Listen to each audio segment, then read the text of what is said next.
Hey, what is up guys? I'm KBHD here, and as you've probably already heard, Android 7.0 Nougat is officially out. It's public and it's available.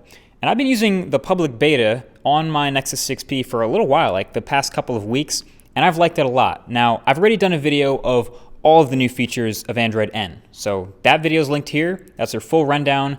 That's everything.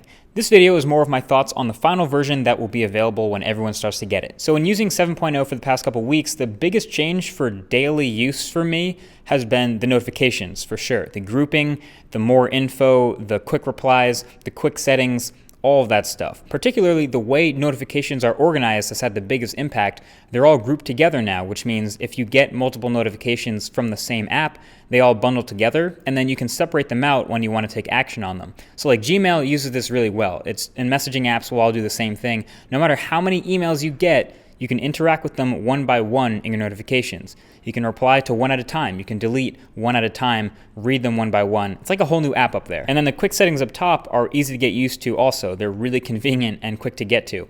And you can choose exactly which controls show up here in the quick settings too. So if you use the flashlight a lot, you can put it up there in the top. Or if you switch to night mode a lot, you can move that up too. All of this is customizable, which is really nice. Now, the second big change that I noticed in everyday use is definitely the double tapping multitasking window to quick switch. I used it a lot. It's one of those things where you start to love it and then you really miss it on other phones.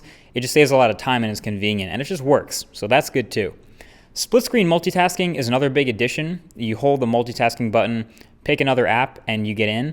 But I didn't really use this that much. So it's been built into so many other phones that I guess it made sense to build it into stock Android too.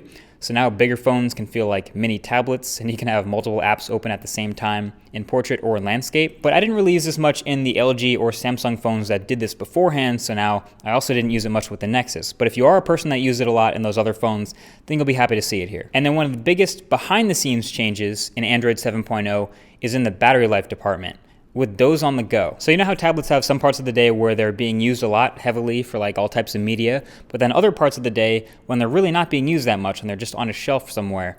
When they're not being used much, they go into this low power state, and that's called doze. Now Android 7.0 brings what they're calling doze on the go, which should let your phone go into this low power state when it's not being used. So times like when it's sitting on a couch or in your pocket or something and it knows it's not being woken up, then in theory, it'll save battery the same way a tablet does. I personally haven't noticed a huge boost in battery on my Nexus 6P from when I was using Marshmallow, but again, that was just the public beta, so we'll keep testing that and hopefully it does get better. And there's a bunch of other smaller things that really bring together Android 7.0 as a complete update. There's a bunch of new updated emojis that all look slightly more human-like. There's virtual reality support built in for when we start seeing more Daydream-compatible hardware, and the JIT compiler and the Vulkan API for gaming performance for the apps that will support it.